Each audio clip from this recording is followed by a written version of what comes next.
পাহাড় মানেই ভালোবাসা, পাহাড় মানেই এক অপূর্ব মনোরম হাওয়া, পাহাড় মানেই এক নিঃশ্বাস আনন্দের ছোঁয়া। আচ্ছা, আমার মতন কে কে আছো পাহাড় দেখলেই ভালোবাসো আর গ্যালারি ভর্তি করে ছবি নিয়ে আসো? Hey everyone, welcome back to my new blog. তোমরা সবাই কেমন আছো জানিও, আমিও বেশ ভালো আছি। আজকের ব্লগটা অনেকটাই সুন্দর হতে চলেছে, যারা দেখবে না তারা অনেকটাই মিস করে যাবে, তো সবাই স্ক্রিপ্ট না করে অবশ্যই ফুল ভিডিওটা দেখতে থাকো। এত সুন্দর দৃশ্যর মাঝে মনোরম হাওয়া আমরা অনুভব করতে পারছি, সেটা আমাদের দেখলেই বুঝতে পারবে। চারিদিকে পাহাড়, মাঝখানে নদী, আর নদীর মাঝে আমরা। হালকা হালকা ঠান্ডা হাওয়ার সঙ্গে গরম কফি, আর কি চাই। নদীর মাঝে এই সুন্দর মনোরম দৃশ্য দেখে আমি সত্যিই মুগ্ধ হয়ে গেছি।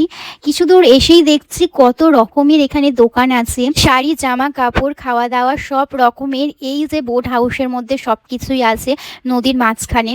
ভাবো, আমি তো দেখে জাস্ট মুগ্ধ হয়ে গেছি।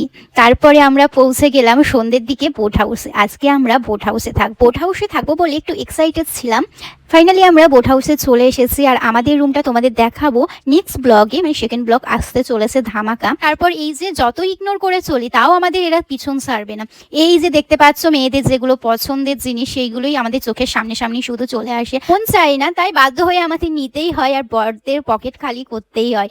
তো যাই হোক, এখানে ছিল একটা চীনা পাথরের লকের চেন, আর দুটো রিং ছিল, তার সঙ্গে একটা ব্রেসলেট ছিল। আমরা তিনজনাই একটা করে সেট নিয়েছিলাম, আর খুবই সুন্দর সুন্দর ছিল। সিম্পল শাড়ির সঙ্গে বেশ সুন্দর লাগবে, তো আমি এটা নিয়েছিলাম। তারপর ফ্রেশ হয়ে আমরা এই যে চলে এসেছি সবাই মিলে আড্ডা দিতে, গল্প করতে। যেহেতু একা একা ঘরে বসে থাকতে ভালো লাগবে না সবারই রুমে, তো আমরা এখানে চলে এসেছি। আমাদের চিকেন পকোড়া, বেগনি এসব দিয়েছিল, তো খাচ্ছিলাম। আর ভাবলাম যে আমাদের মাঝে একটু ড্যান্স হয়ে যাক, সবাই ড্যান্স করবো।